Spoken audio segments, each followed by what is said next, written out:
देखिए, वो कहते हैं ना कि जब कोई आदमी बोलता है तो उसके मनोभाव का पता चलता है, लेकिन जब कोई आदमी बकैती करता है तो उसकी विकृत मानसिकता का भी पता चलता है। इसी प्रकार के लोगों को चुन चुन के हराने का काम,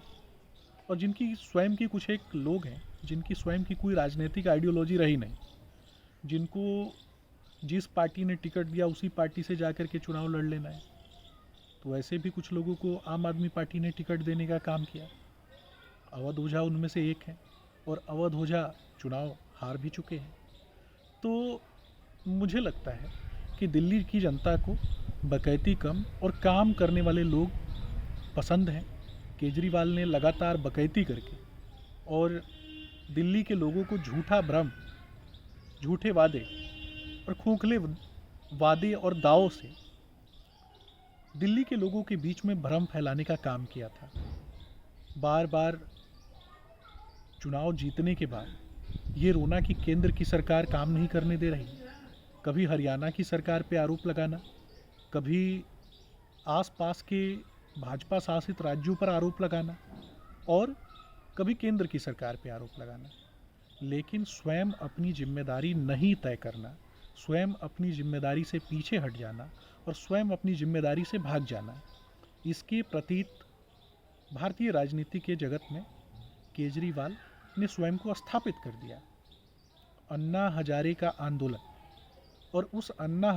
हजारे के आंदोलन से निकला हुआ एक व्यक्ति जिसको दिल्ली की जनता ने मौका दिया, खास करके तब जब दिल्ली की जनता ने लगातार 2 बार पूर्ण बहुमत के साथ आदरणीय प्रधानमंत्री नरेंद्र मोदी जी को स्वीकारा। आदरणीय प्रधानमंत्री नरेंद्र मोदी जी के नेतृत्व में केंद्र की सरकार बनवाने में अपना अभूतपूर्व योगदान दिया। उन लोगों ने 2 बार केजरीवाल पे भरोसा किया कि काश ये व्यक्ति उनकी अपेक्षाओं पे खरा उतर पाए, लेकिन सिवाय कभी केंद्र की सरकार को गाली देने के, कभी दिल्ली के नेताओं को गाली देने के, कभी पूर्वांचल के लोगों को गाली देने के, इसके अलावा कभी केजरीवाल ने कुछ नहीं किया। पूर्वांचल के लोगों का बहुत बड़ा योगदान दिल्ली के संसाधनों को आगे बढ़ाने में, खास करके पश्चिमी उत्तर प्रदेश और बिहार के लोगों का। और वैसे लोगों को ये बोलना कि 500-500 रुपये का टिकट लेकर के चला आता है इलाज करवाने के लिए, अरे हम तो वैसे लोग हैं, हम उस धरती के जन्मे हुए लोग हैं जो दूसरे के दुख सुख में कहीं ना कहीं खड़े होने वाले हैं। जब हमें ये पता चलता है कि कोई व्यक्ति बीमार है, लाचार है, तो उसके लिए स्वतः अपने सीमित संसाधनों में से जो लोग कुछ पैसे निकाल करके दूसरों की मदद करते हैं, वैसे लोगों को कहा जाता है बिहारी, वैसे लोगों को कहा जाता है पूर्वांचल का, वैसे लोगों को कहा जाता है उत्तर प्रदेश का। और वैसे लोगों को गाली देना, वैसे लोगों को अपमानित करना, और बार बार रोहिंग्या मुसलमानों के राइट समझ में आते थे, लेकिन दिल्ली की जनता के और पूर्वांचल के लोगों के, जिन लोगों ने कभी वोट दिया था केजरीवाल को, वैसे लोगों को तो ये 500-500 रुपये वाला समझते थे। तो मुझे लगता है कि ज़रूरत से ज़्यादा बकैती और काम की बातें न करना, और ख़ास करके हमेशा केंद्र के सामने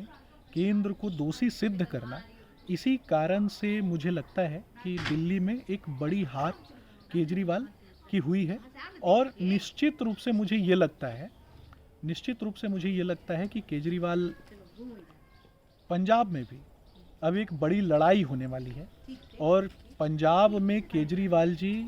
और भगवंत मान के बीच में एक बड़ी लड़ाई होने वाली है। खास करके ये पूरा जो आम आदमी पार्टी का कुनबा है, ये अब पंजाब की तरफ फोकस करेगा, और पंजाब की राजनीतिक गद्दी पे बैठने के लिए इन सब के बीच में लड़ाई होगी। अब भगवंत मान